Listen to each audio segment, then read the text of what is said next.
Bien, ok, jóvenes, muy buenas noches. Somos el BSG Institute. En esta oportunidad nos convoca la unidad didáctica Auditoría de Software.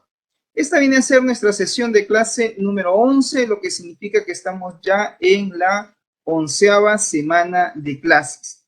El tema que vamos a abordar en esta semana, dicho sea de paso, esta es la primera sesión de la semana de clase número 11. ¿Ok? Recuerden que cada semana tenemos dos videograbaciones, ¿no? Dos sesiones de clase.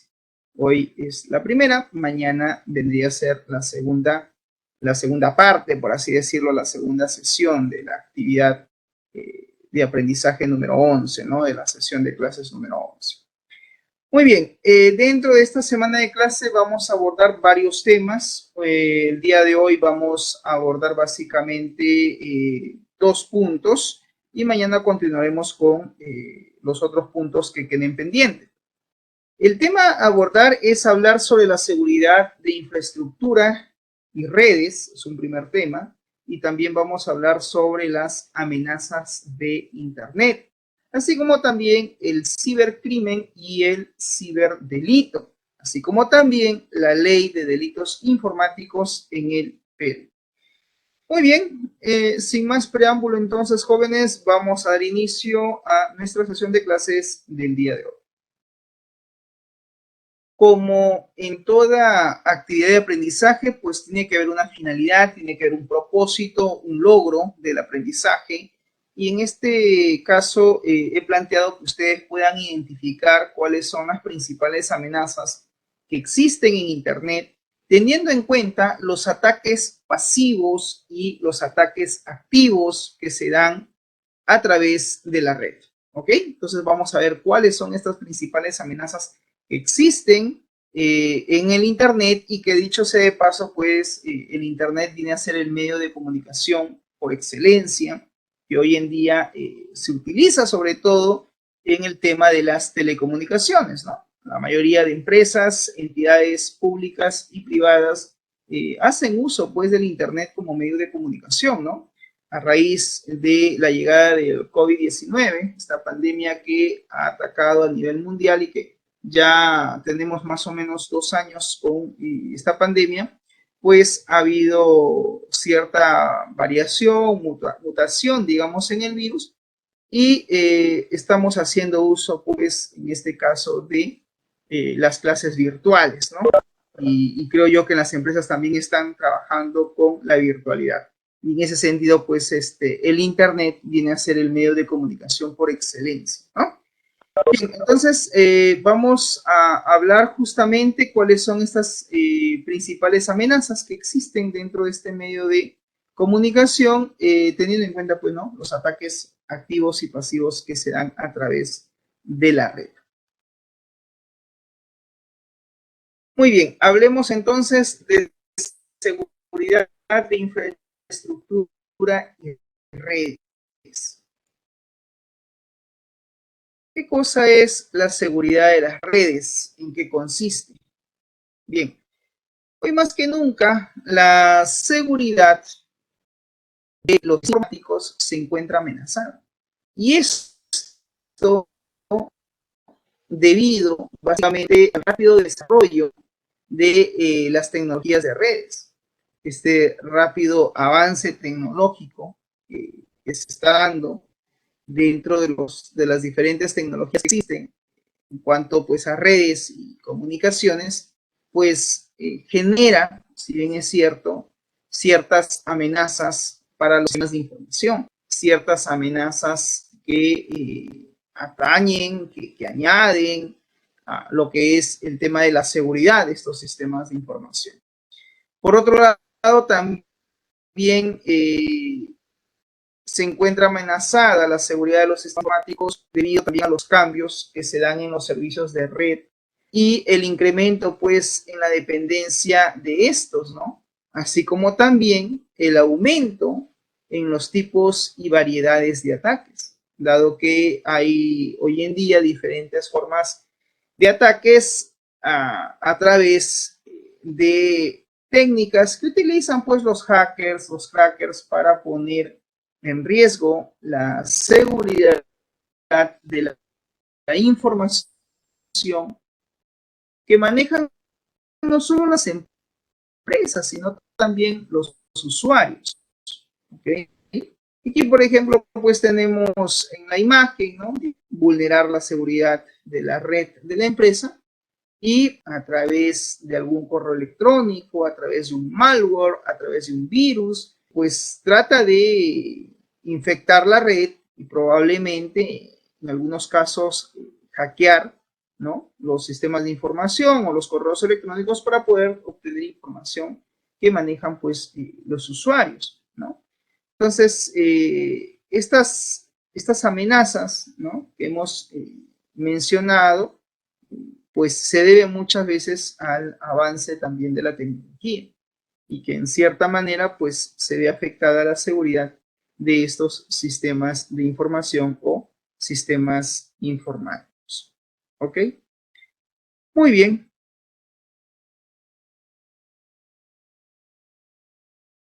También existen lo que se llaman las redes cerradas, ¿no? Las redes cerradas generalmente operan de la siguiente forma, ¿no? Es decir, tenemos una empresa que probablemente pues sea la central donde operan pues todas las oficinas, por así decirlo, de dicha empresa. Pero esta empresa también puede tener otras sucursales, otras sedes que de una u otra manera necesitan estar conectadas con la sede principal, ¿no? Y esta conexión se va a dar a través de los routers, ¿no? Y a través, pues, del uso de líneas dedicadas, los famosos frame relay. También están, por otro lado, pues, los usuarios, ¿no? Que necesitan tener acceso probablemente a esa red y lo van a hacer de forma remota, ¿no? Mediante el acceso remoto, a través, pues, de una red telefónica, el usuario lo que hace es trata de conectarse a dicha red LAN, a dicha red de área local, ¿no? Ese es un poco el esquema de cómo es que trabajan pues las redes cerradas, ¿no? Hoy en día existen también lo que se llaman las redes abiertas, ¿no?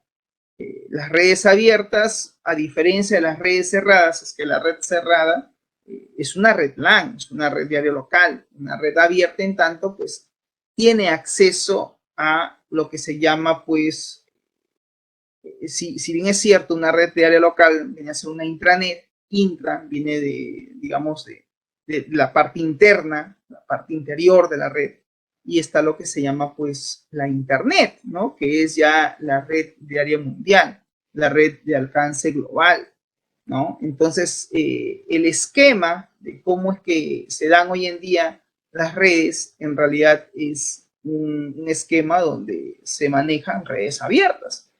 Pero eso no significa que las redes cerradas no interactúen con la Internet. Tienen que interactuar, porque más allá de que la red es cerrada, pues también necesita comunicarse con otra red que está fuera de su alcance, fuera de su dominio. Y en ese sentido necesita pues del acceso del Internet. En el presente esquema vemos prácticamente parte de la cerrada, ¿no? Está pues la oficina central, ¿no? Está su router, están las otras sucursales, las otras sedes, que de una u otra manera pues también necesitan tener conectividad, ¿no? Con la red central y cada sucursal viene a ser una pequeña red, ¿no? Una pequeña red LAN, una pequeña red de área local. Y estas se comunican a través de líneas dedicadas, ¿no? A través de frame relay. Y por otro lado, pues también están los usuarios, ¿no? Que se conectan probablemente a través de sus laptops, a través de repente de un ordenador de escritorio, ¿no? Que necesita pues tener conectividad con esa red diaria local. Y lo va a hacer a través de una red telefónica. Probablemente la red central de la empresa, para tener conexión, ¿no? Hacia la Internet, tiene que tener un cortafuegos, también conocido como firewall. Y el firewall viene a ser una especie de muro que lo que va a hacer es va a filtrar cada una de las conexiones que se van a establecer desde la red interna, desde la red diaria local hacia la red externa, ¿no? Es decir, hacia la internet. Y internamente, pues también pueden haber otros equipos, ¿no? Otros ordenadores que también se van a conectar, pero no necesariamente de forma alámbrica, sino de forma inalámbrica, ¿no? A través de la señal Wi-Fi, ¿no? La red LAN de la empresa puede tener una conectividad alámbrica o inalámbrica o mixta incluso. Y dentro de esta red LAN, ¿no? Donde vemos aquí el firewall, vamos a también tener acceso los distintos servidores de la empresa, ya sea pues un servidor web, ya sea un servidor de correo, ya sea un servidor de aplicaciones, en fin, un servidor de impresión, etcétera. Pueden haber varios servidores que estén obviamente operando dentro de esa red LAN. Y naturalmente las conexiones que salgan hacia la internet lo pueden hacer de forma directa, ¿no? Previa, digamos, validación de las conexiones entrantes y salientes a través del firewall. Y pues el router lo que va a hacer es va a redireccionar esa conexión hacia otra red. Aquí en el esquema que nos habla de las redes abiertas, vemos, por ejemplo, a una red que hace referencia probablemente a los customers, es decir, a los clientes de esa empresa, así como también los empleados que necesitan pues tener acceso a esta red.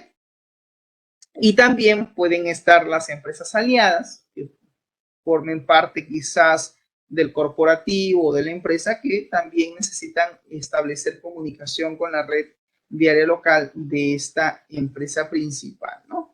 Y en ese sentido, pues el Internet viene a ser este medio, ¿no?, de comunicación entre cada una de sus redes cerradas, ¿no?, con respecto a otras conexiones, ¿no?, que a este concepto se denomina como redes abiertas. No obstante, también puede haber otra sucursal que también necesite estar interconectada con la oficina central, pero que lo puede hacer a través de una conexión VPN. En este caso, una conexión de red, una red privada virtual, ¿no? VPN viene de Virtual Private Network, ¿no? Una red, en este caso, privada virtual, ¿no? Entonces, hay ahí una comunicación claramente entre redes cerradas y la red abierta, ¿no? A todo este contexto se le conoce como redes abiertas.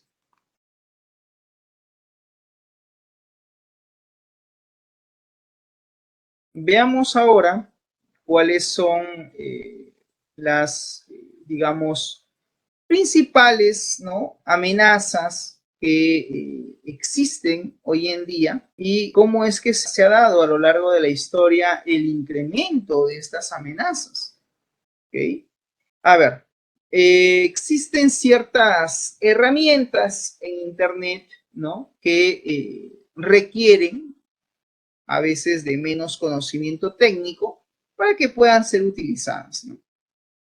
Aquí observamos un gráfico, es una proyección de una escala numérica, ¿no? A grosso modo han tomado como referencia el año de 1990, ¿no? Y también hace 10 años atrás han considerado incluso 1980, es decir, desde el año 1980 a una proyección hacia el año 2000, ¿no? Obviamente estamos ya en el 2022, pero es un gráfico interesante para ver cómo es que ha ido evolucionando las diferentes herramientas que existen en Internet y que muchas veces son utilizadas, ¿no?, para generar pues alguna amenaza, ¿ok? Vemos ahí dos escalas, ¿no?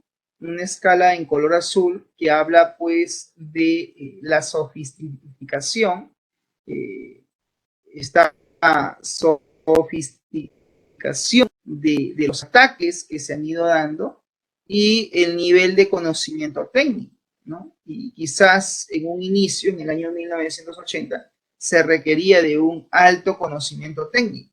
Y a lo largo de los años, este nivel de conocimiento técnico ha ido disminuyendo. Pero digamos que la potencia, ¿no?, de los ataques, la sofisticación de los ataques han ido en aumento, ¿no? Aquí, por ejemplo, tenemos algunas de los principales ataques, como por ejemplo está pues el password cracking, está también por ejemplo la deshabilitación de auditorías, están los backdoor, también conocido como puertas traseras, los scanners, los sniffer, ¿no? Los spoofing, ¿no? Entonces, hay toda una serie de herramientas que hacen uso hoy en día, probablemente los hackers o crackers, para generar pues ciertas amenazas en las redes informáticas y utilizan como medio, digamos, o canal el Internet, ¿no? Estas herramientas está, por ejemplo, el adivinar las contraseñas, ¿no?, el adivinar el password, el código autoduplicable, así como también el rompimiento o quebrantamiento de contraseñas, ¿no?, el famoso quebrantamiento de password. Y también está la explosión de las vulnerabilidades conocidas, también está la inhabilitación de las auditorías, los famosos backdoors o puertas traseras, y también están pues los secuestros de sesiones, ¿no? El hijacking session, ¿no? Secuestro de sesiones. Está también los monitoreos, ¿no?, que se realizan, los escáneres, en este caso la captura de tráfico, eso también es otro punto importante. Está los diagnósticos ocultos y el disfrazar justamente el origen del ataque. Entonces, hay una serie de herramientas, de técnicas que a lo largo de la historia, pues, los hackers y crackers han ido, pues, digamos, mejorando, potenciando su nivel de ataque en las diferentes redes informáticas a las cuales han dirigido sus ataques de forma, digamos, seleccionada, ¿no? Entonces, es digamos, el incremento de amenazas que existen y más aún cuando la virtualidad, más aún cuando la presencia de la Internet se hace hoy en día más que necesaria, ¿no? La mayoría de usuarios dentro de una empresa, o la mayoría de, digamos, de empresas, pymes o MIPES, recurren ya al uso de este tipo de tecnologías, ¿no?, al uso de sistemas de información, al uso, por ejemplo, de gestores de base de datos, de software de aplicación, de sistemas web, etcétera, aplicaciones móviles, entre otros, pero que todas estas aplicaciones necesitan del uso de Internet, necesitan de la Internet para que puedan operar a través de una red. Entonces, hay un incremento también de la tecnología, pero también hay un incremento de las amenazas.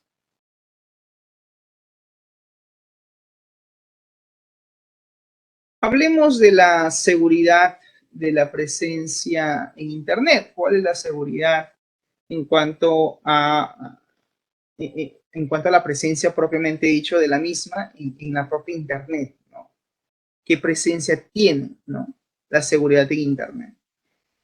Bien, acá vemos otro gráfico donde nos habla de el valor de las operaciones que hoy en día va tomando, digamos, cierta relevancia, cierta importancia, ¿no?, en la mayoría de empresas, ¿no? Y este nivel o este incremento, pues, va cada vez en ascenso, va cada vez, digamos, en alza, ¿no? La seguridad debe tomar en cuenta básicamente lo siguiente.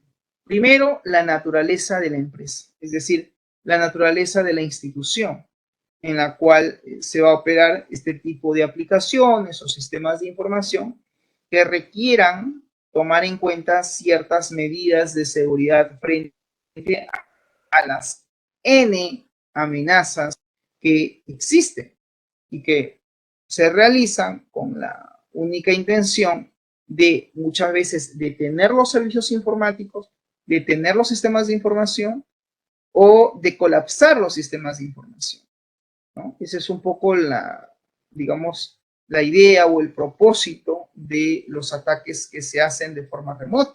Y lo otro es el robo de la información, el robo de los datos por parte pues de los atacantes que lo que buscan es básicamente traficar con la información que ellos puedan obtener de estas empresas, ¿no? A través de estos sistemas de información.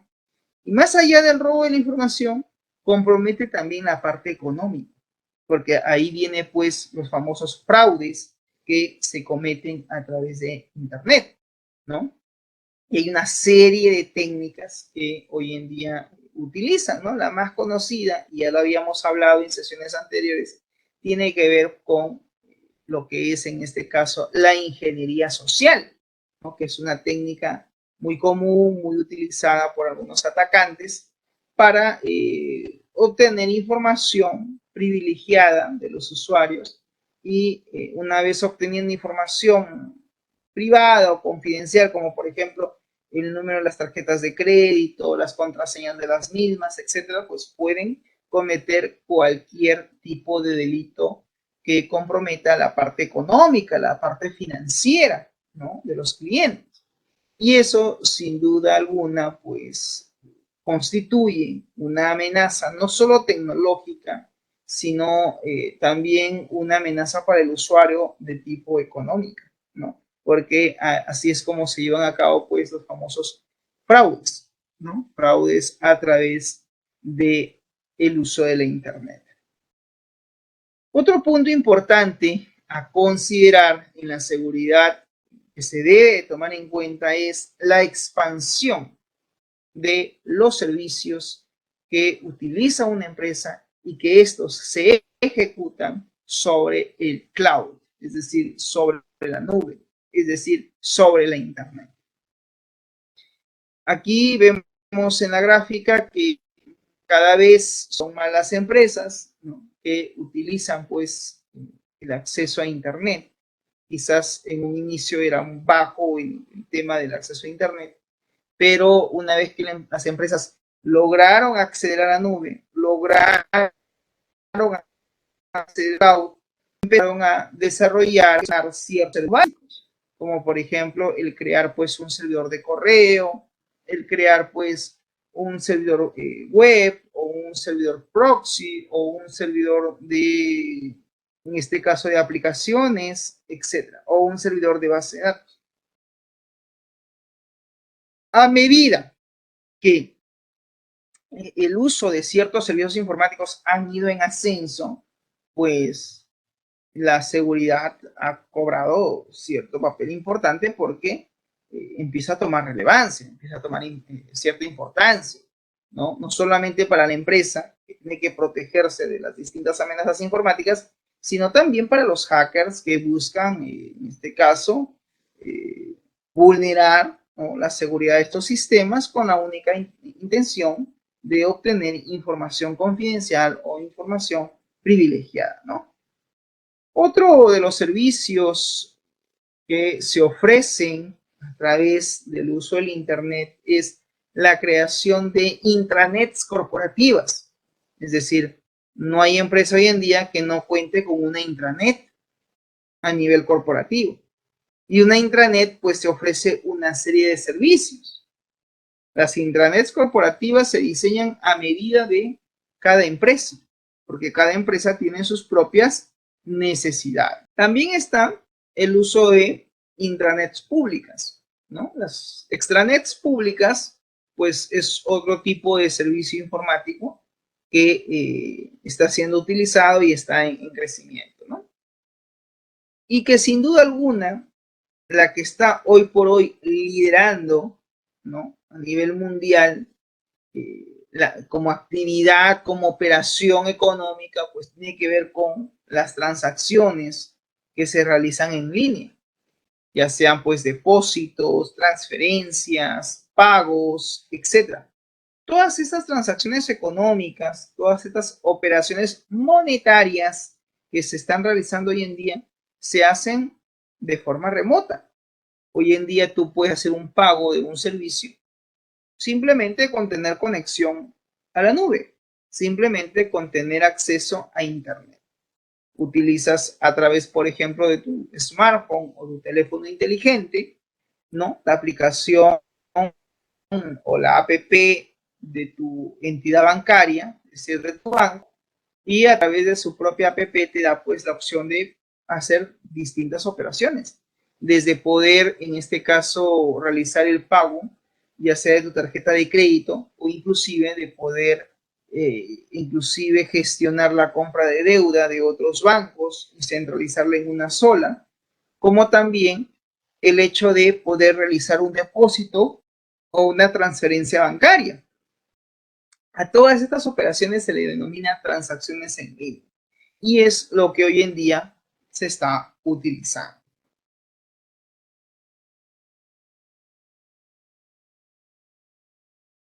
Muy bien, hablemos ahora de los tipos de ataques, porque hay tipos de ataques, claro que sí, y se ha dado pues una clasificación de estos tipos de ataques que actualmente se dan.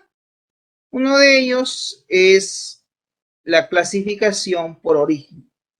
Este tipo de ataque, según su origen, puede ser un ataque externo o puede ser un ataque interno. Los ataques externos provienen muchas veces de áreas externas a la red LAN, es decir, proviene de una red ajena a la red de área local y son realizadas por personas que son completamente ajenas a la empresa, que son completamente ajenas a la institución. A esto se denomina un ataque por clasificación de origen externo.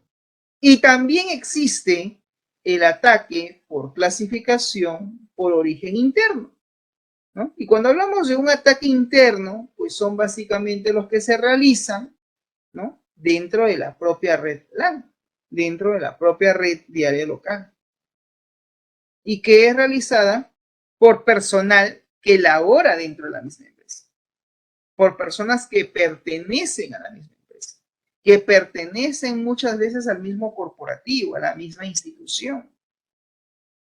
Según el Computer Security Institute, tiene que ver con el Instituto de Seguridad en Computadoras en San Francisco, nos dice que el 68% de los ataques a una red de área local, a una red LAN, es producto de un ataque interno. ¿Qué significa?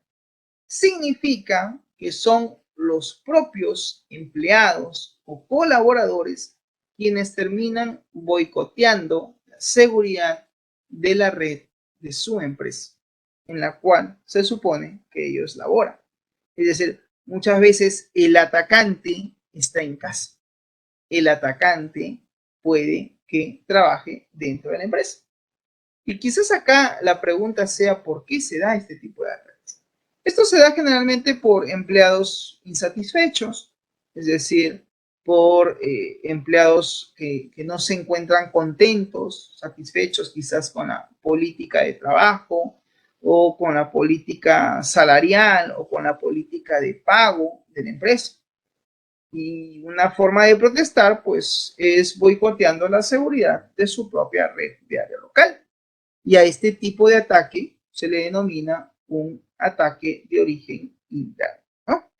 Aquí, por ejemplo, vemos una pequeña red, ¿no? Una pequeña red LAN, donde está pues el servidor de la base de datos, vemos la red, vemos los ordenadores, en este caso, los computadores que están conectados, ¿no? A ese servidor y operan dentro de esa red. Y tenemos el firewall, ¿no? Este cortafuego o muro que va a validar pues las conexiones entrantes y salientes a la propia red de área local. Y dentro del firewall pues están los otros servidores que también podrían implementarse dentro de una red, como son pues el correo electrónico, ¿no? Un servidor de correo electrónico, un servidor web, etc. Y para tener acceso a la red abierta, también conocido como la internet, se necesita de un router. Entonces, Aquí vemos dos atacantes. Por un lado está el atacante externo, que no tiene nada que ver con la empresa y que intenta violar la seguridad, ¿no?, de la red. Y está también el atacante interno, que no es otra cosa que el empleado, el colaborador, que desde la propia red intenta boicotear la seguridad. Y esto lo puede hacer a través de distintos dispositivos, ¿no? Un pendrive, una memoria USB que tenga cargado un malware o un virus, ¿no?, y lo conecte a cualquier ordenador, pues puede terminar infectándolo.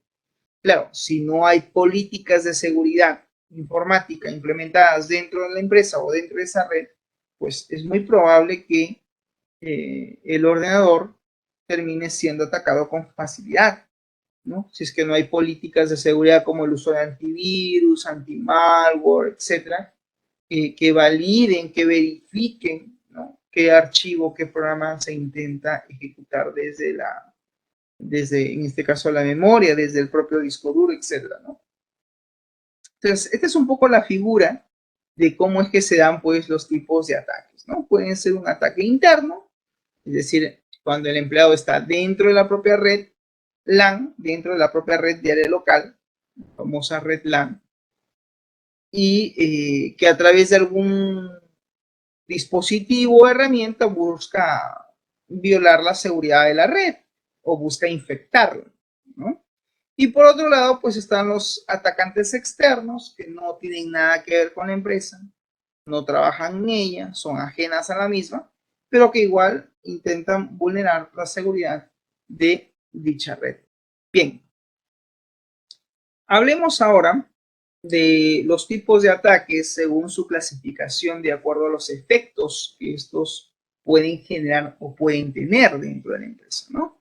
Está, por ejemplo, los ataques en cuanto a ataques de reconocimiento, los ataques de acceso, los ataques de denegación de servicios, es decir, cuando a través de un mecanismo, ¿no?, el servicio de operatividad del servidor web, ¿no?, donde se supone están las aplicaciones web o el sistema web que la empresa utiliza. Si alguien detiene dicho servicio, pues simplemente no hay conectividad y por lo tanto, pues el servicio cae. Otro tipo de ataques, según la clasificación por sus efectos, son el uso de gusanos, de virus, malware y también el uso de los famosos troyanos, ¿no?, también conocido como caballo de Troya. En cuanto a los ataques de reconocimiento, vamos ahora a ver cada uno de ellos. Vamos a ver los ataques de reconocimiento, de acceso, de negación de servicios, los ataques por gusano, malware y caballo de Troya, ¿no?, también conocidos como troyanos. En el caso de los ataques de reconocimiento, su finalidad es la de recabar, dice, información sobre la red LAN. Es decir, su objetivo de un ataque de reconocimiento es obtener toda la información posible sobre esa red LAN y también las aplicaciones que utiliza. Ese es el propósito que tiene este tipo de ataque. Para ello, utiliza en este caso sniffers, utiliza también buscadores de puertos, ¿no?, los famosos scan ports, y también el barrido de pins o pins sweep, ¿no?, así como también el uso de información pública en Internet. Entonces, vemos de que hay tres, digamos, especie de herramientas que utilizan, ¿no?, los sniffers, los scan ports, es decir, los buscadores de puertos, ¿no?, porque allí es donde buscan, pues, las vulnerabilidades para que el atacante pueda infiltrarse en la red, ¿no? Específicamente, el objetivo es llegar a los ordenadores de los usuarios dentro de esa red. Y una vez infectada una máquina, y si es un tipo de malware que tiene la capacidad de autorreplicarse, pues la red queda completamente infectada, a menos que se cuente, por ejemplo, con un sistema de detección de intrusos o a menos que se cuente con un antivirus, un buen antivirus que esté correctamente configurado, o un anti-malware, ¿no? Dado que estos programas pues nos ayudan no solamente en la detección, sino también eliminación de malware o virus que pueda estar, digamos, afectando la operatividad de nuestro ordenador, de nuestro sistema operativo. ¿Ok? Muy bien. Entonces, estos son los ataques en cuanto a su reconocimiento, o también conocido como ataques de reconocimiento. En el caso del uso de sniffers, los sniffers lo que hacen es permiten observar y capturar el tráfico de la red. A través de un sniffer se va a poder ver cuánto tráfico hay dentro de esa red LAN. Ahora, si el atacante tiene la capacidad de acceder a los equipos de la red, la magnitud del ataque se hace mucho más efectiva, se hace mucho más alta.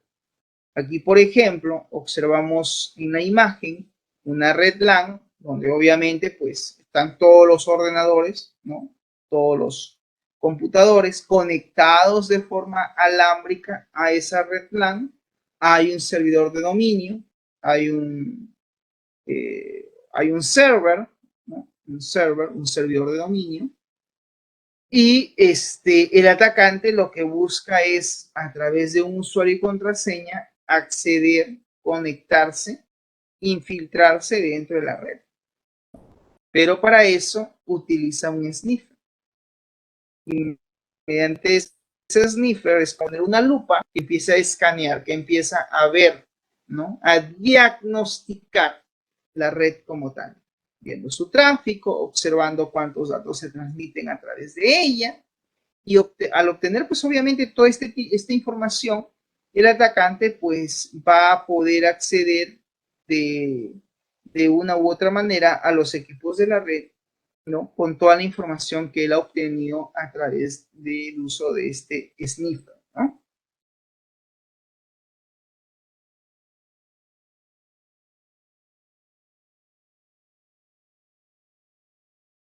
Surge la siguiente pregunta. Dentro de lo que son los ataques de reconocimiento, ¿cómo contraatacar el uso de sniffer? Es decir, ¿cómo detener de alguna manera el uso de estos sniffers? Pues bien, esto se va a poder hacer mediante el uso de la encriptación de datos. Aquí el principio de criptología o de encriptación es fundamental. También tiene que ver con el uso de políticas de autenticación que sean pues estrictas y sobre todo que sean efectivas. También se puede contraatacar el uso de sniffer con un manejo adecuado de los dispositivos de la red. Y si vemos en la imagen, pues está la red LAN como tal, están los ordenadores conectados a esta red LAN, hay un servidor de dominio y el atacante, si bien es cierto, está haciendo uso del sniffer. Pero si has utilizado o si estamos utilizando el principio de la criptología o encriptación de datos, pues si tenemos un usuario, por ejemplo, de nombre A mayúscula, J, L, K minúscula, 3, H, S minúscula, porcentaje, pues va a ser mucho más difícil de detectar un usuario con ese nombre, a tener un usuario con un nombre común, ¿no? Como el usuario Pedro, Jorge, Jesús, William, etcétera, ¿no? Al tener un usuario con estas características, donde utiliza valores alfanuméricos y caracteres especiales, pues el principio de encriptación o de encriptación va a estar mucho más, digamos, seguro de alguna manera este usuario, para que cuando se utilice algún sniffer, pues no se pueda detectar con facilidad o no se pueda obtener su información con mucha más rapidez, por así decirlo, ¿no? Y mira qué interesante porque el usuario, a pesar de llamarse AJLK3HS porcentaje, pues tiene una contraseña también encriptada, ¿no? Como por ejemplo A mayúscula 4, S minúscula 3, signo de interrogación, KJDL minúscula. Si nos damos cuenta, pues es una contraseña que fácilmente no se puede descifrar porque están usando el principio de criptología, ¿no? Están usando el principio de encriptación de datos. Entonces, esa sería una respuesta, digamos, al uso de Sniffer cuando se quiere hacer un ataque de reconocimiento.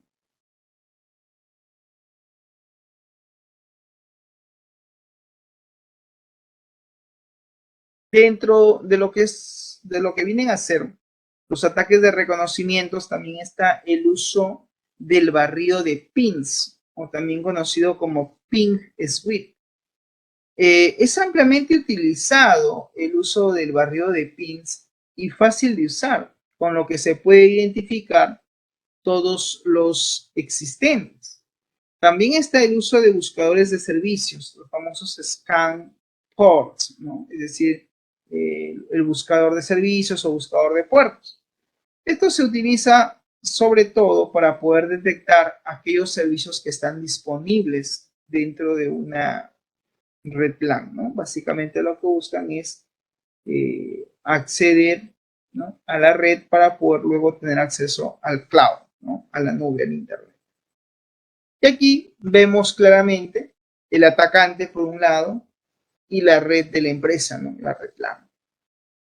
Tienen un firewall, tienen un cortafuego, tienen sus propios servidores, su servidor de correo, su servidor web, podría tener su servidor de base de datos, etcétera, ¿no? Una serie de servidores que, si bien es cierto, pues están operando y que se encuentran dentro de esa red LAN. No obstante, el atacante, a través del uso de la nube, a través del uso de internet, intenta enviar un mensaje, ¿no?, diciéndole hola a uno de esos servidores. Entonces, si ha utilizado un buscador de servicio, es decir, un scan port, de una u otra manera va a tratar de establecer comunicación para poder luego hacer su ataque respectivamente, ¿no? Entonces, así es como funciona, ¿no?, el ataque de reconocimientos mediante buscadores de servicios o el uso de barrido de pins, ¿no?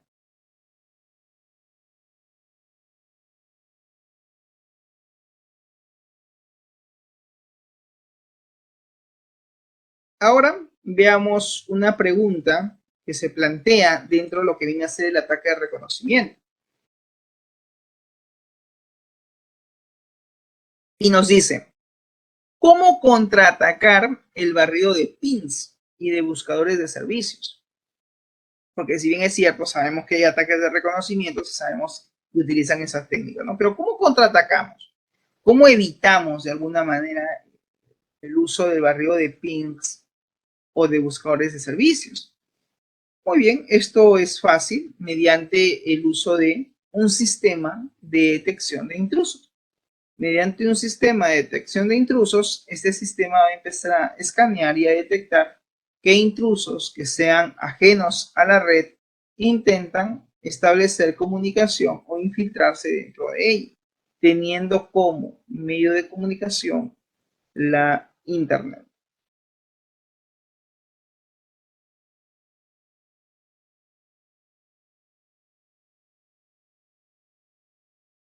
Otro ataque de reconocimiento es mediante el uso de información pública de Internet.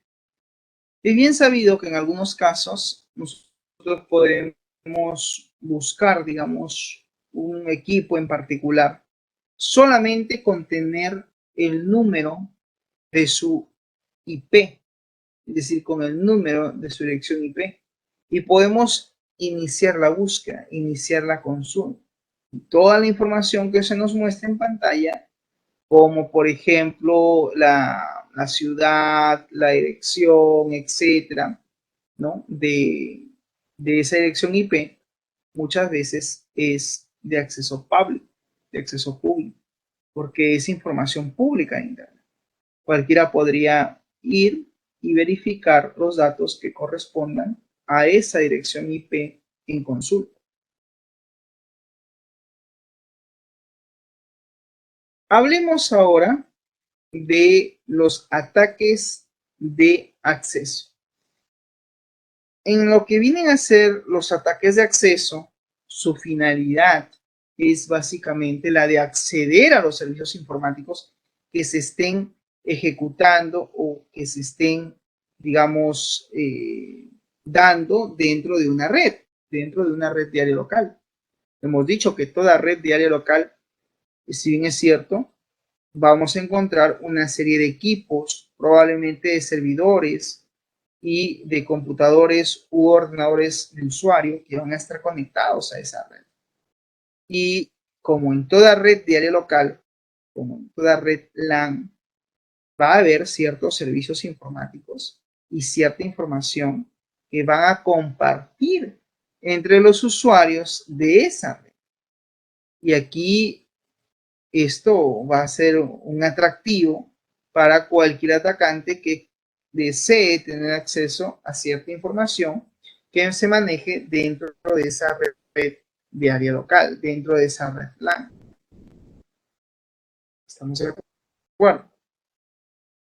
Entonces, aquí, ¿cuál es la finalidad? La finalidad o el propósito justamente es acceder a esa información que se maneja. Entonces, se va a dar con el propósito básicamente de robar información, robar las contraseñas, los passwords, ¿sí? La redirección de servicios y utiliza la técnica del hombre en el medio, ¿no? Porque están los sistemas de información y está probablemente el atacante, el hombre, ¿no?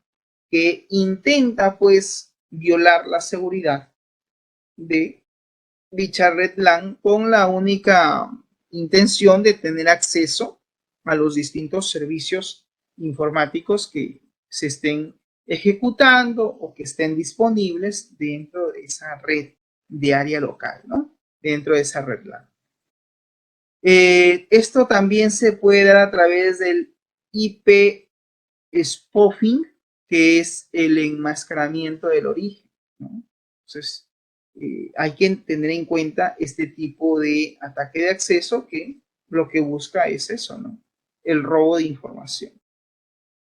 Dentro de lo que viene a ser los ataques de acceso, se buscan no solamente, digamos, el acceder a la información o el robo de la misma, sino que para acceder a esa información, previamente hay un proceso de logueo, hay un proceso de autenticación, y eso se va a dar pues mediante el robo de contraseñas, es decir, mediante el robo de password, ¿no? De las claves, se va a poder realizar luego, ¿no? De la siguiente forma, se va a poder realizar de la siguiente manera. ¿Cómo es que se puede robar contraseñas o robar password?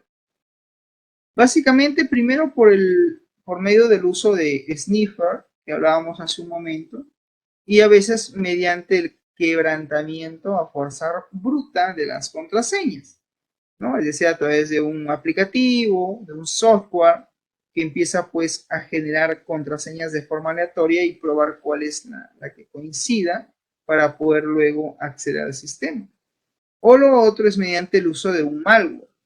Los malware, más allá de, digamos, ocasionar más de un dolor de cabeza al usuario, porque terminan, digamos, deteniendo servicios, ocupando más memoria de lo posible, ¿no? Como decimos,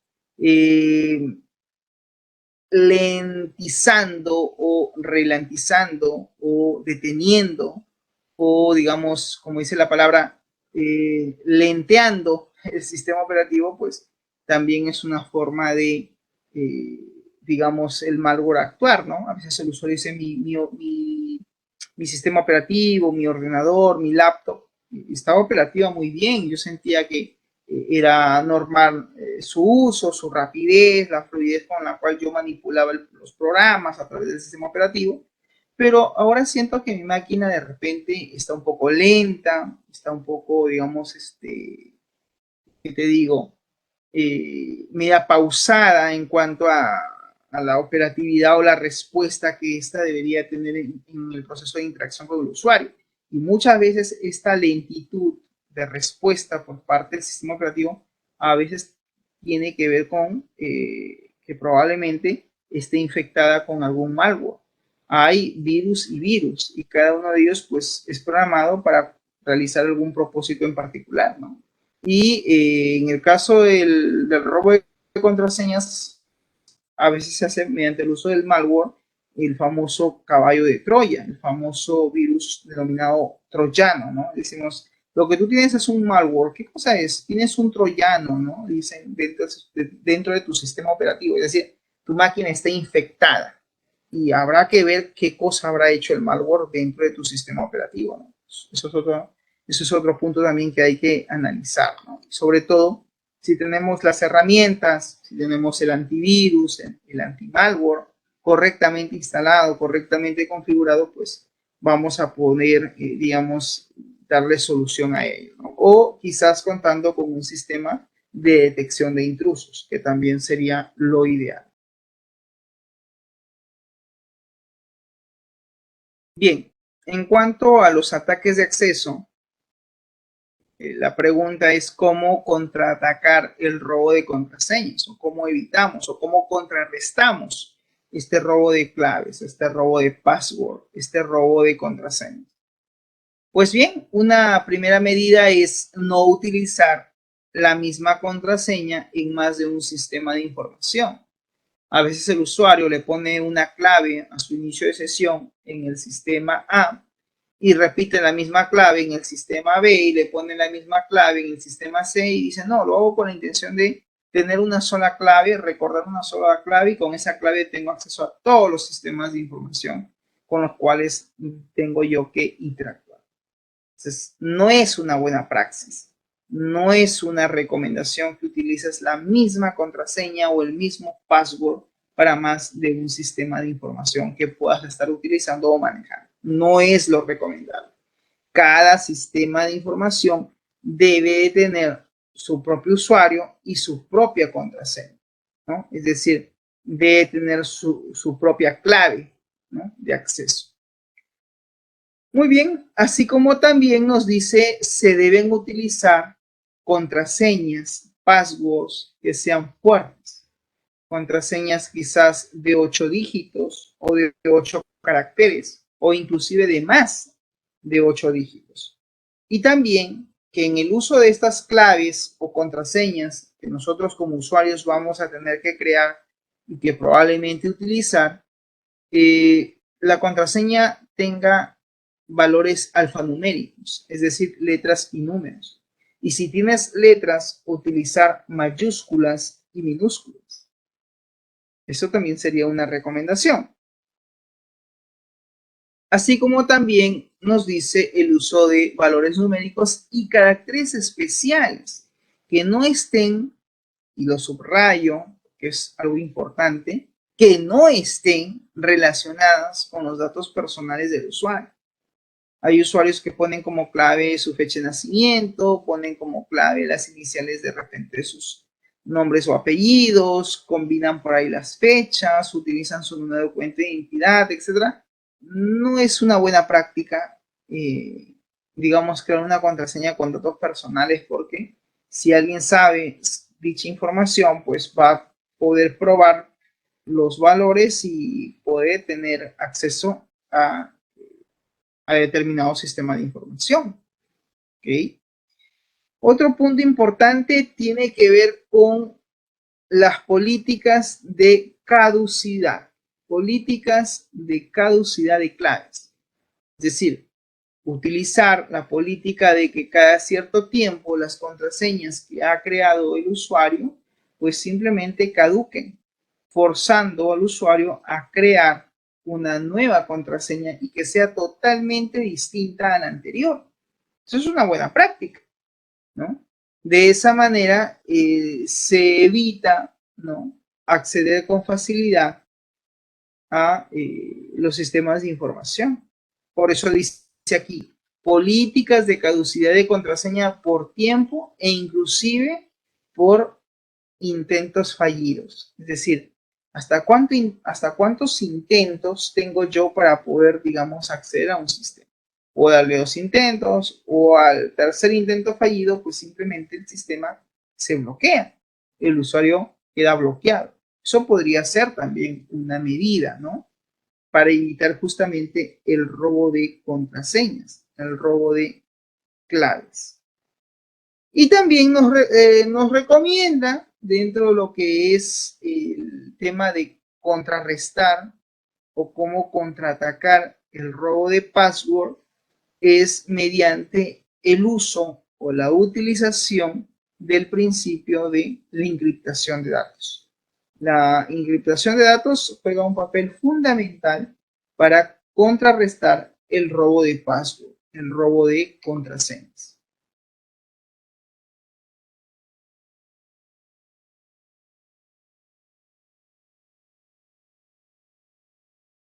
Bien, también tenemos la redirección de servicios.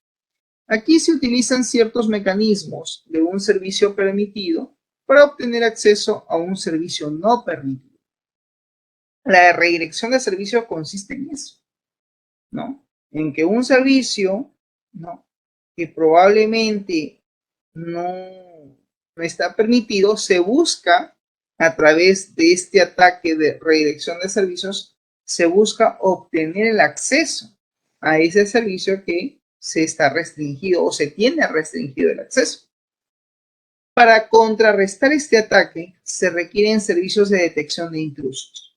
Un sistema de detección de intrusos sería lo más recomendable, así como también el uso de antivirus, ¿no?, y que además estos se mantengan actualizados. Esa sería una recomendación para, digamos, evitar o contrarrestar, ¿no?, el ataque de dirección de servicios. Y aquí vemos en la imagen, pues, el atacante, ¿no?, que intenta, en este caso, acceder a la red LAN justamente para redireccionar un servicio y utiliza como medio de comunicación, pues, a la Internet.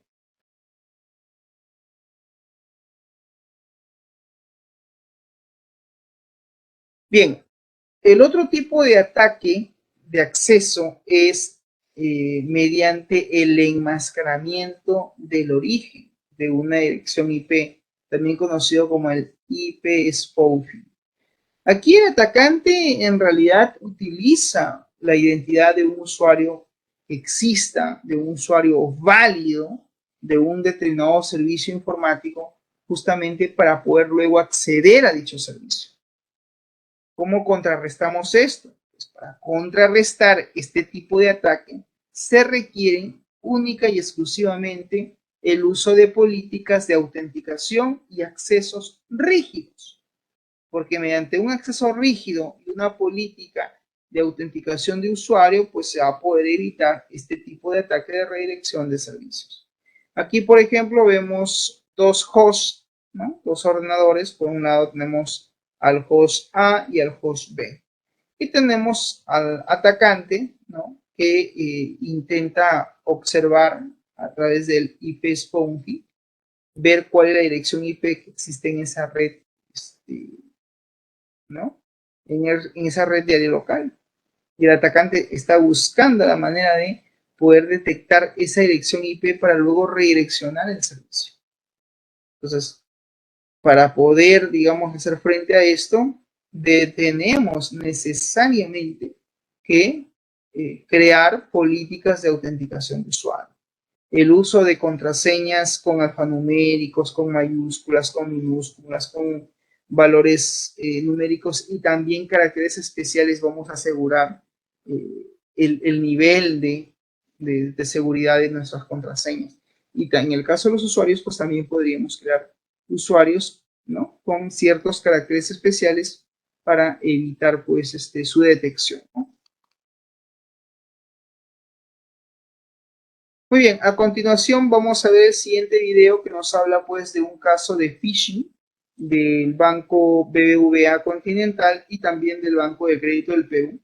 Esto es un caso real y vamos a ver qué es lo que nos comenta este usuario, ¿no?, de la Internet, en este caso de phishing. Veamos el video y luego comentamos.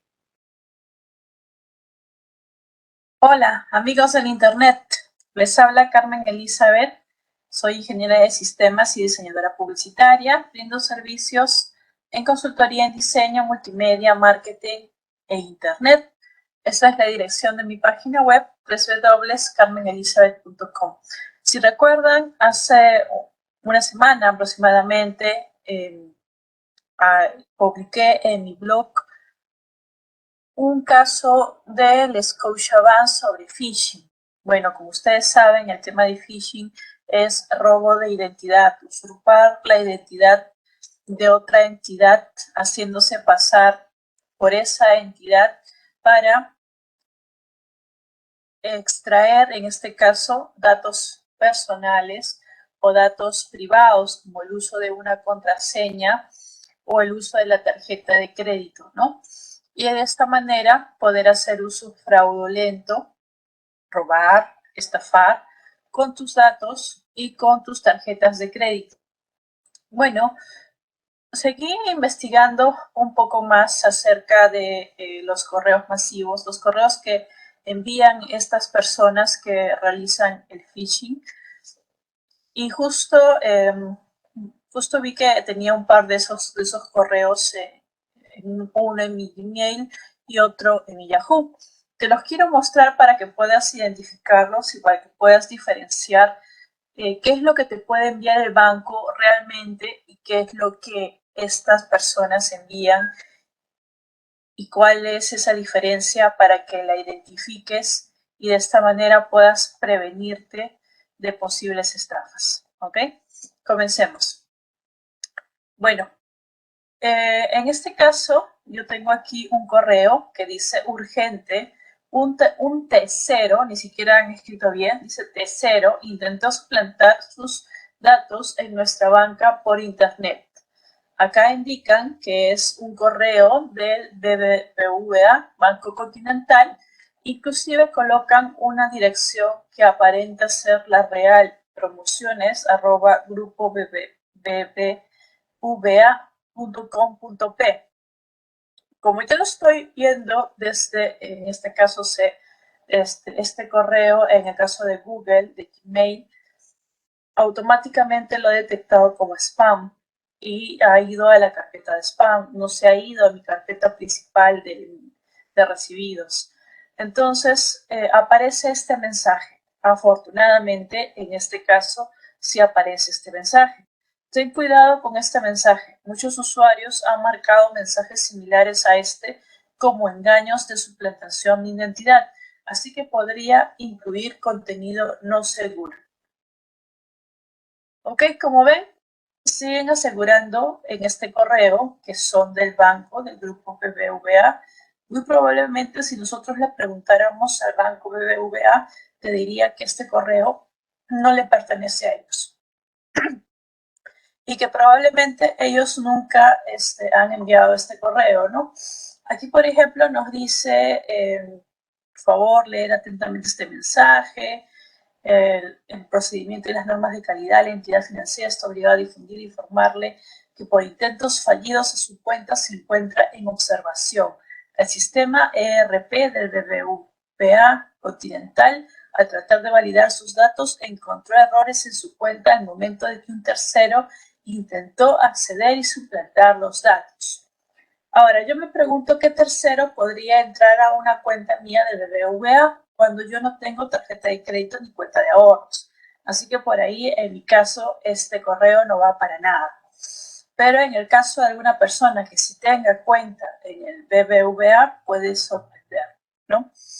Entonces, aquí inclusive piden ingresar a la página web para validar los datos en un periodo de 8 horas. Si no, la cuenta quedará inhabilitada temporalmente.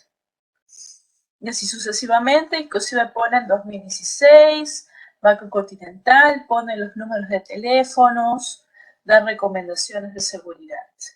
Bueno, lo importante en el caso del correo que nosotros tenemos a través de Gmail es que aparece este mensaje ya indicándonos que tengamos cuidado con un correo de este tipo. Eso es lo importante aquí. Pero veamos qué sucede con otra cuenta de correo, en el caso de Yahoo. Yo tengo también una cuenta de Yahoo, que es la que bastante utilizo, y también me llegó un correo supuestamente del Banco Continental, en este caso, ¿no? Y dice, confirmación de identidad obligatoria en el titular, ¿no? En el titular del correo. Y me dice, hola, Sebasquez-Dextre, yahoo.es. sebasquez-yahoo.es es la cuenta de mi correo electrónico.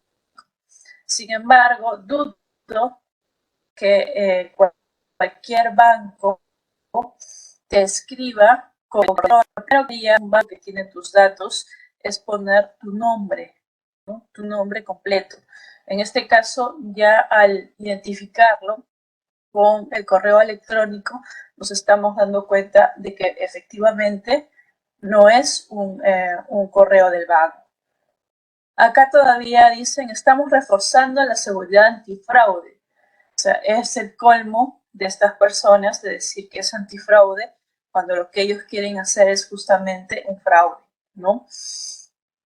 Pero sigamos observando. Entonces acá nos dice que es obligatorio la confirmación de la identidad para así reforzar la seguridad. Identifíquese. Ingrese a bbvacontinental.p. En la forma como está escrito, dice la dirección correcta del banco. Esta es la URL del banco. Pero si yo le paso el mouse por en este caso, por el nombre por este enlace, me voy a fijar que en esta parte de acá, a ver, fíjense en esta parte de acá mientras paso el mouse, aparece una dirección. www.bbua.lnentalp.co/ Esa no es la dirección, la URL del banco. Otra cosa, en este botón está otra URL también del banco que dice identifíquese aquí. Yo le di clic aquí porque tenía la curiosidad de saber a dónde me va a mandar. Entonces, me manda a esta página. Esta página es muy parecida a la página probablemente del banco. La verdad, no he entrado a ver la página del banco. A ver, voy a ver un poquito. Voy a entrar a ver la página del banco. A ver,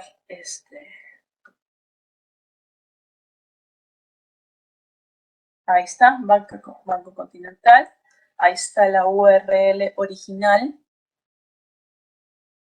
Y vemos que, bueno, sí, efectivamente, la página se parece. Esta es la página original. Los enlaces van a funcionar. Como vemos, los enlaces funcionan, ¿no? Tenemos los canales, las tarifas, todo va a funcionar. En el caso de aquí, los enlaces no funcionan. Primer detalle, los enlaces no funcionan. Está muy parecida a la página, al otro, prácticamente idéntica, pero los enlaces están inhabilitados, no funcionan. El único enlace que está habilitado en una página de phishing, en este caso, es el de la banca por internet, donde dice que vamos a colocar un número de tarjeta y vamos a colocar la contraseña de la banca por internet. Además de eso, vamos a ingresar. Lo que quiere en este caso esa persona que está haciendo este fraude o este robo de identidad es justamente que coloques tu tarjeta de crédito y tu contraseña para luego poder utilizar esos datos en otras, en compras que probablemente pueda hacer a través de internet o pagos también, ¿no? Entonces, si nos damos cuenta, esta es la ruta que está inclusive acá www.bbua.lnentalp.com, que es muy distinto a la dirección real del Banco Continental. El Banco Continental tiene esta URL www.continental.p, ¿no? Y todo está habilitado, incluyendo buscador.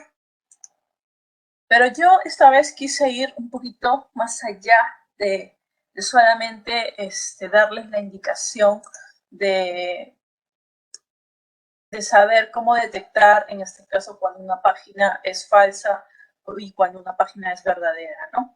Hay algo más que podemos sacar de este caso, y es que esta dirección electrónica nosotros podemos buscarla en una página que pueda encontrar, que se llama Whois.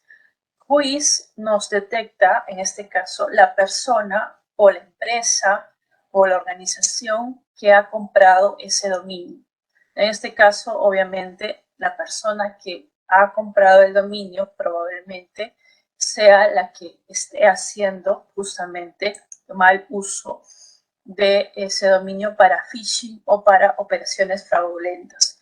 Entonces, yo me he tomado un poco más de tiempo para revisar y busqué en esta página https://whois. Entonces, aquí coloqué el dominio. A ver, vamos a ver primero esto. Aquí coloqué el dominio, que es este de acá, que es justamente este dominio de acá, ¿no? El dominio que acabamos de ver. Y lo que vamos a encontrar es una información interesante. Primero, que este dominio, según dice, ha sido, bueno, registrado el 8, ¿no?, del 2016 y expira el 7 del siguiente año. Aparte de eso, podemos encontrar unos números, unos en DNS, ¿no?, DNS de donde está el hosting. Y aparte, imagínense que encontramos los datos de la persona que compró este dominio. Yo no puedo asegurar que la persona que compró el dominio sea la persona que está haciendo phishing. Puede ser que lo haya revendido o lo haya comprado para otra persona. Sin embargo, están aquí los datos. Dice que una persona que se llama Jorge Sosa es quien compró este dominio, que está siendo utilizado para phishing, que además vive en Girón Salendín, número 285, urbanización Mesa Red, en San Martín de Porres. Inclusive tiene su número de teléfono, 985-2145-23, y está su correo electrónico. Están prácticamente todos los datos de contacto de la persona que registró el dominio, que los datos de la persona que administra el dominio, los datos técnicos por caso de fallas y los datos de facturación del dominio. Esta es la persona que ha comprado el dominio. No puedo asegurar que sea la persona que está haciendo uso de phishing. Puede ser que lo haya revendido a otra persona, ¿no? Quiero creer eso porque sería demasiada coincidencia que sea la misma persona que esté haciendo el phishing y que esté haciendo este fraude. Como ven hasta aquí, es algo que cualquier banco podría hacer, supervisar y revisar. En realidad, llegar hasta esta información siempre que no lo hayan restringido o no lo hayan, en todo caso, no lo hayan restringido, ¿no? Es decir, no hayan pedido que sea, en este caso, que no se puede identificar el nombre. En este caso, esta persona lo ha dejado tal cual. Se puede identificar a la persona que ha comprado el dominio y por ende se podría saber quién es la persona que ha hecho el phishing para el Banco Continental. Pero no me quedé ahí. O sea, aparte de este correo electrónico del Banco Continental, también recibí un correo electrónico ya hace tiempo, el 4 de diciembre, del BCP, supuestamente del BCP.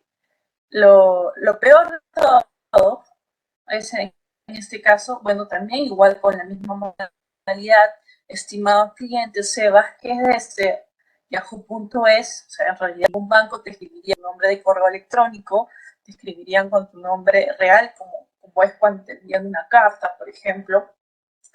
Y además tiene la firma, inclusive, de un supuesto gerente de división de banca de personas, César Casaboni, que supuestamente dice, recuerda, esta es una clave secreta utilizada solo para hacer tus operaciones en internet, en la zona, ingresa tus cuentas, el banco nunca solicitará que ingreses tu clave internet. Pero ¿qué pasa? Acá hay una dirección, acá dice, realiza la identificación aquí. Ellos te están pidiendo ingresar a, en este caso, a la banca por internet del banco de crédito, en este caso. Revisen esta parte de aquí, que va a aparecer un cuadrito. Dice http://www.blapep.net. Como sabemos, esa no es la página web del banco. Pero ya para abreviar, la página web del banco es bastante conocida, es vía BCP, no por hacerles publicidad, pero no tiene nada que ver con este dominio que aparece aquí registrado como enlace de este botón. Entonces, lo que hice también fue buscarlo en Quiz. Y miren con la sorpresa con la que me toqué. Me topé con la siguiente sorpresa. Este dominio blapep.net ha sido también comprado por la misma persona que compró el dominio del phishing del Banco Continental. Jorge Sosa, que vive en el Jirón Celendín, en San Martín de Porres, y que también tiene este correo electrónico y donde aparece su número de teléfono.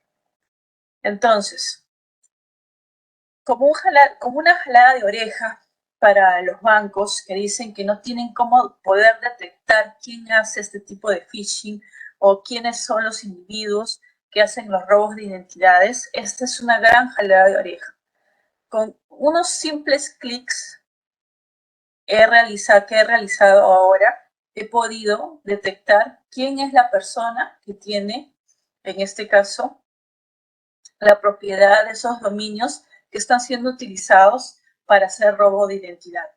Me pregunto, y la pregunta va para todos, ¿ustedes creen que para el banco o para el área de sistemas o para el community manager o para el webmaster de los bancos o para el personal del banco que se ocupa de ver las estafas en internet, puede ser tan difícil hacer lo que acabo de hacer? No creo que sea tan difícil, en realidad, ¿no? Y ellos, en parte, son responsables también de que ocurra esto porque no se toman el tiempo para detectarlos y para también tomar acciones legales en contra de estas personas que están haciendo uso de robo de identidad. Bueno, amigos en internet, esta vez me he explayado un poco más y he puesto ejemplos. Espero que se comprenda con mayor claridad cómo es el tema del robo de identidad para que todos tengamos cuidado y no seamos sorprendidos por estas personas que tratan de ganarse la vida de una forma errónea, ¿no? Qué bueno sería si esos conocimientos para hacer el phishing lo pudieran utilizar para innovar en tecnología o para hacer otras cosas más productivas para el país, ¿no? Bueno, chicos y chicas del internet, muchas gracias por su atención. Hasta la próxima. Bien. Veíamos pues en el video, ¿no? El caso de phishing, que a veces es muy común hoy en día recibir correos spam, ¿no? Eh, con anuncios, ¿no? Como los que acabamos de ver en el video, ¿no? Donde le dicen al usuario que su cuenta de ahorros o su cuenta corriente o una operación de repente inusual, y a veces al usuario le llega este tipo de correos con un link que incluso el link ni siquiera está, digamos, visible, ¿no? Sino a través de un mensaje, a través de una imagen, donde a veces el usuario cliquea y si no se toma las medidas, digamos, el cuidado del caso en la verificación de lo que vendría a ser la URL de la dirección a la cual se quiere acceder, pues se terminaría ingresando a un sitio web que no necesariamente tiene que ser el oficial, ¿no? Entonces hay que tener mucho cuidado con este tipo de correos electrónicos e inclusive en mensajes de texto, porque hoy en día también te llegan mensajes de texto con publicidad engañosa, ¿no? Entonces, el phishing hay que tener mucho cuidado como usuarios a qué sitio web ingresamos y validar sobre todo antes de proporcionar cualquier tipo de información sobre dicho sitio web, si la URL, si la dirección web es la dirección web correcta, si es la dirección del banco, ¿no? Para evitar, pues, ser víctima, ¿no? De, finalmente, de estos inescrupulosos que lo único que buscan es robar la información de los usuarios, ¿no? Y claro, el phishing es una de las técnicas muy usadas hoy en día, donde lo que hacen es en realidad clonan, ¿no? Logran clonar la página web oficial de la entidad bancaria y le ponen pues, digamos, las mismas imágenes, el mismo tipo de letra, la fuente de letra, etcétera. Y pero internamente toda la información que tú proporcionas en ese sitio web, si no has verificado que la dirección sea la correcta, pues terminarías enviando la información a un servidor de ellos, a un servidor personal. Y una vez que guardan tus datos, se guarda toda tu información, recién te van a redireccionar a la página ya oficial y a veces el usuario no nota el cambio. Entonces hay que tener mucho cuidado con qué sitio web es finalmente el que accedemos. ¿Ok? Muy bien, hablemos ahora de la denegación de servicios. ¿Ok? La denegación de servicios mediante DOS. En este caso, pues el atacante dice envía gran cantidad de solicitudes a determinados servicios hasta lograr saturar los dispositivos de la red. Aquí el atacante, mediante la denegación de servicios DOS, lo que hace es envía una serie de solicitudes, una serie de, digamos, de peticiones a determinados servicios o, en este caso, recursos de la red con la intención de saturar, de colapsar la red informática y también sus dispositivos, ¿no? Generalmente los servidores. A veces los servidores colapsan porque empiezan pues a recibir múltiples solicitudes y en algún momento este puede colapsar. De esa manera se denomina un ataque de denegación de servicio. Bien, en cuanto a la denegación de servicios distribuido, nos dice, el atacante aquí utiliza una gran cantidad de ordenadores o computadoras, también conocido como ordenadores zombies, para poder realizar ataques de gran tamaño, ¿no? Un ordenador zombie no es otra cosa que un ordenador que tiene un programa en particular que lo que va a hacer es replicar, ¿no? El ataque a determinado servidor con la intención de causar daño de accesibilidad, de denegación del servicio distribuido que se tiene en dicho servidor. Para contrarrestar este ataque se requieren políticas como limitar la cantidad de sesiones por usuario. Es decir, podemos establecer que el servidor atienda un determinado número de sesiones de usuario para de esa manera evitar que el servicio del servidor colapse, ¿no? Se caiga, ¿no? Entonces, esa sería una medida, ¿no? Tener una política de acceso, ¿no? De número de sesiones de usuario que se pueden dar en dicho servidor. Hablemos ahora de Cisco, Cisco Safe Components. Bien, en el caso de Cisco Safe Components, aquí nos habla pues de que Cisco trabaja el tema de la conectividad de forma segura. Ahí se trabaja, por ejemplo, con lo que es la seguridad perimetral hay una protección en cuanto a las amenazas, hay un proceso de identificación y también se cuenta con cierta administración. A nivel de conectividad segura, trabajan pues con una familia nueva de 1800 a 2800 y 3800 routers con características de seguridad integrada, ¿no? También trabajan con redes VPN y también con lo que es el VPN Client versión 4.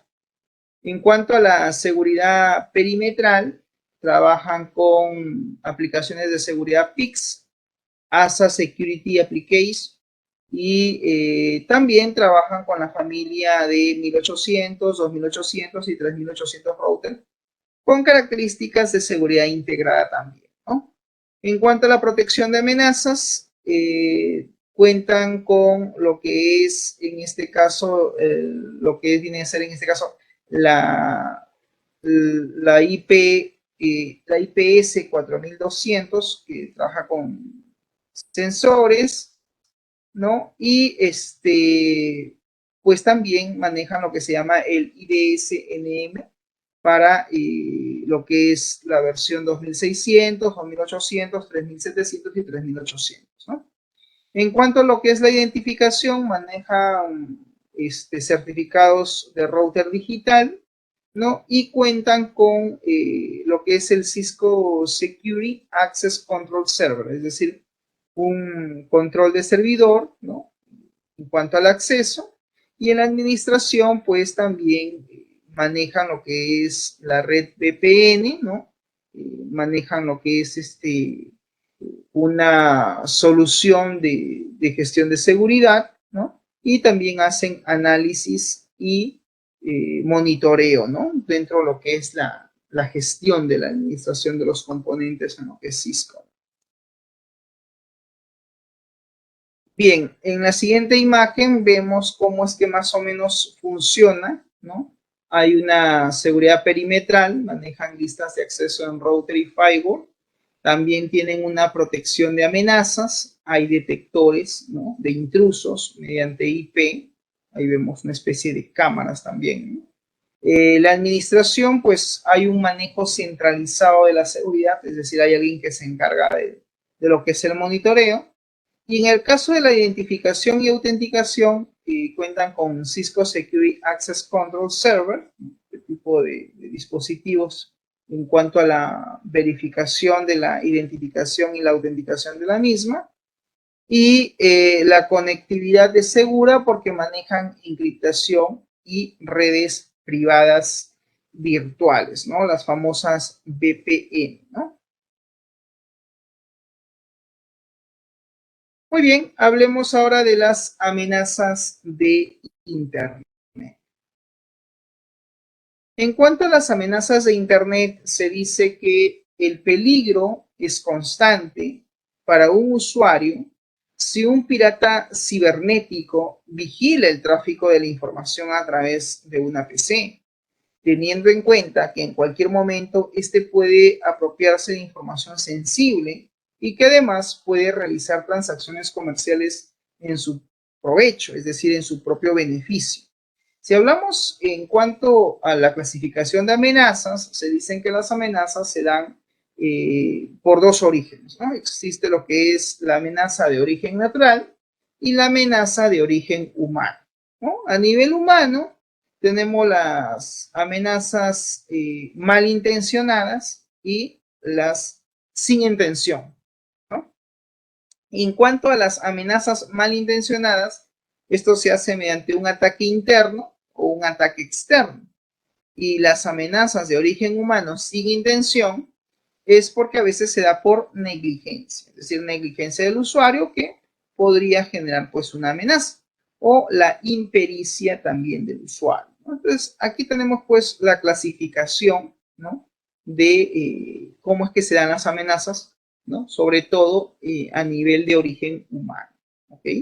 Entonces, que quede claro que las amenazas de Internet son y siempre va a ser un peligro constante para los usuarios, sobre todo cuando los piratas cibernéticos logran vigilar el tráfico de información que se da en un determinado computador, en un determinado ordenador o inclusive en el propio servidor.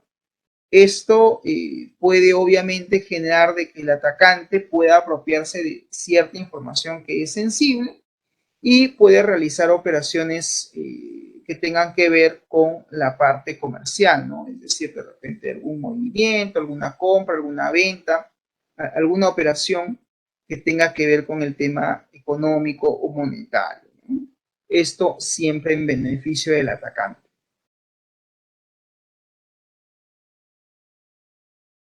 Bien, en el lenguaje informático se denomina amenaza sobre todo a la violación de la seguridad, que tiene que ver sobre todo con la violación de la confidencialidad, la integridad, la disponibilidad o el uso legítimo, que podría efectuar una persona, una máquina, un suceso o idea, dada una oportunidad. Un atacante no es más que la realización de una amenaza. ¿Estamos de acuerdo? Que quede claro entonces que el atacante lo que hace es genera el ataque y el ataque no es más que la realización de una determinada amenaza. Las 4 categorías generales de amenazas o ataques son las siguientes, ¿no? Dado que las amenazas o ataques pueden ser clasificadas. Y hay amenazas de interrupción, amenazas de intercepción, amenazas de modificación o amenazas de fabricación. Amenazas o ataques es lo mismo, ¿ok? Entonces, estas son las 4 categorías de ataques o amenazas. Entonces, que quede claro que las amenazas de Internet, ¿no? Una amenaza generalmente crea un ataque. Cuando el ataque logra explotar la vulnerabilidad, puede causar cierto impacto. ¿Estamos? Entonces, toda amenaza va a crear un ataque. El ataque explota la vulnerabilidad y causa cierto impacto. Para esto podemos utilizar controles disuasivos que puedan pues reducir la probabilidad del ataque. También se puede tener un control detector, ¿no? Que busca básicamente descubrir el ataque y una vez que el control detector descubre el ataque, dispara inmediatamente un control preventivo. Y el control preventivo es el que debe proteger la vulnerabilidad, reduciendo así el impacto que puede tener dicho ataque. El control correctivo, en tanto, lo que busca es disminuir el impacto. Todo control correctivo busca justamente eso, disminuir el impacto que puede tener dentro de la empresa. ¿Okay? Bien, hablemos ahora dentro de lo que son las amenazas de Internet. Hablemos de la amenaza de la interrupción, ¿no? ¿Qué es la amenaza de interrupción? Es un ataque contra un recurso del sistema que es destruido o deshabilitado temporalmente. Por ejemplo, destruir un disco duro, por ejemplo, cortar una línea de comunicación. Un ataque o amenaza de interrupción busca deshabilitar a veces un sistema de consulta. Entonces, que quede claro que la interrupción se da cuando el ataque se realiza en contra del recurso, dice, de un sistema, con la única intención de deshabilitarlo de forma temporal o de destruir dicho recurso del sistema. ¿Okay? Tengamos entonces en cuenta ese tipo de ataque o amenaza de interrupción.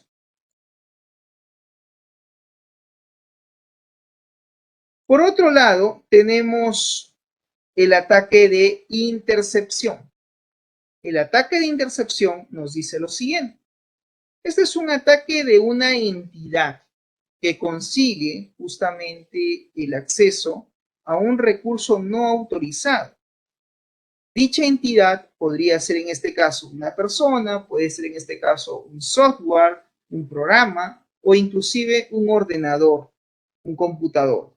¿Estamos? Entonces, que quede claro que la intercepción es básicamente el ataque que se da a una entidad, el ataque que se da a una persona, a un programa, a un ordenador, y que consigue pues el acceso a un recurso que no está autorizado, pero que mediante el ataque ha podido conseguir el acceso a dicho recurso.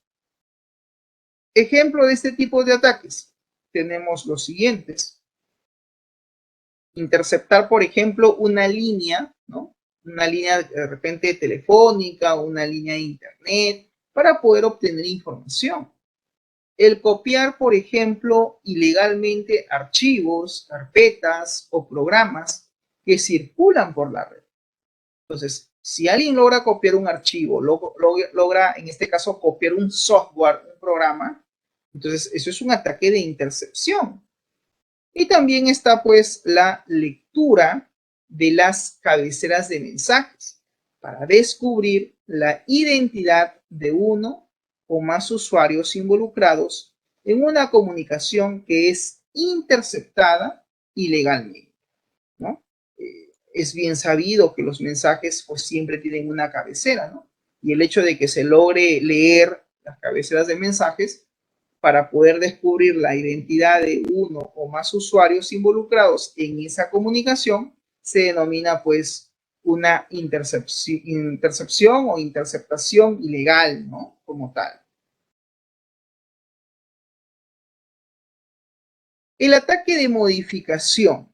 El ataque de modificación es un ataque de una entidad no autorizada que consigue pues acceder, dice, a un recurso y que es capaz de poder modificar dicho recurso, ¿no?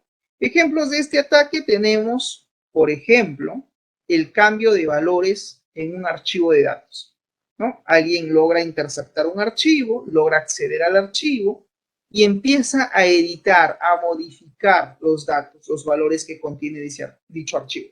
Eso es un ataque claramente de modificación.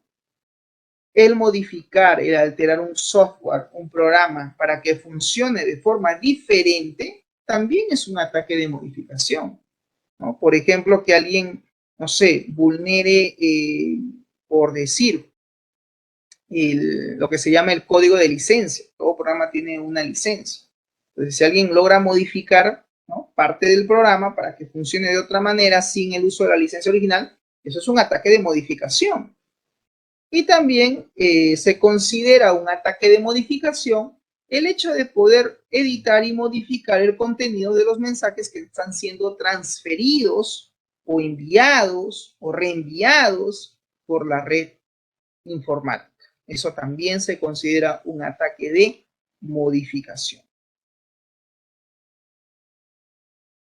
Y el ataque de fabricación, en tanto, pues es un ataque de una entidad no autorizada que añade mensajes, añade archivos u otros objetos extraños en el sistema. Ejemplos de este ataque tenemos el insertar mensajes no deseados, por ejemplo, en una red informática. El añadir registros a un archivo, por ejemplo, documentos de Word, documentos de Excel, o el añadir información pues a una base de datos. Se está haciendo un ataque de fabricación. Estamos incorporando nueva información. No estamos editando, no la estamos modificando, no la estamos insertando, agregando, añadiendo más de lo que ya contiene. A eso se llama ataque de fabricación. Y tenemos también los ataques pasivos. Aquí el ataque pasivo, sobre todo, se da cuando el atacante, no altera la comunicación, sino que únicamente la observa con el fin de obtener la información que está siendo transmitida. Sus objetivos son la intercepción de datos y el análisis de tráfico. Una técnica más sutil para poder a veces obtener información de la comunicación. Los ataques pasivos son muy difíciles de detectar, ya que no provocan ninguna alteración en los datos. Y al no alterar los datos o al no alterar la información, pues es difícil poder detectar dicho ataque pasivo, ¿no? Incluso poder detectar al atacante. Entonces, a eso hace referencia los ataques pasivos.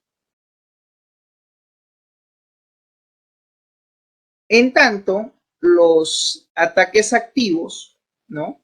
Aquí los atacantes implican pues algún tipo de modificación en este proceso de transmisión de la información a través de la red o la creación de un falso proceso de transmisión, pudiendo subdividirse en 4 categorías, ¿no? Aquí, por ejemplo, los ataques activos se dan mediante los crackers, los gurús, los lammers y también los piratas informáticos.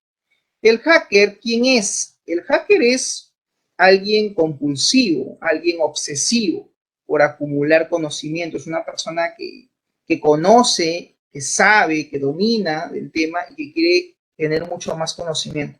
Es también extrovertido, ¿no? Investiga todo lo relacionado con la electrónica y la informática. Es una persona muy obsesiva que quiere tener información, quiere seguir generando información y conocimiento, y dentro de esa perspectiva, dentro de ese perfil que tiene, pues investiga todo lo relacionado con la informática y genera ataques justamente a las redes, ¿no? Bien, jóvenes, por ahora nos vamos a quedar en este punto.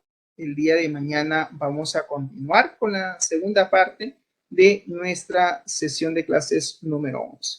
No sé si hasta aquí hay alguna pregunta o consulta por parte de ustedes, alguna interrogante, alguna pregunta. ¿Ninguna? ¿Cuestiones? Ya. Ok, si no hay preguntas, entonces, jóvenes, eso sería todo de mi parte. Muchas gracias por su atención y conmigo será hasta el día de mañana. Nos vemos hasta la próxima. Chau, chau.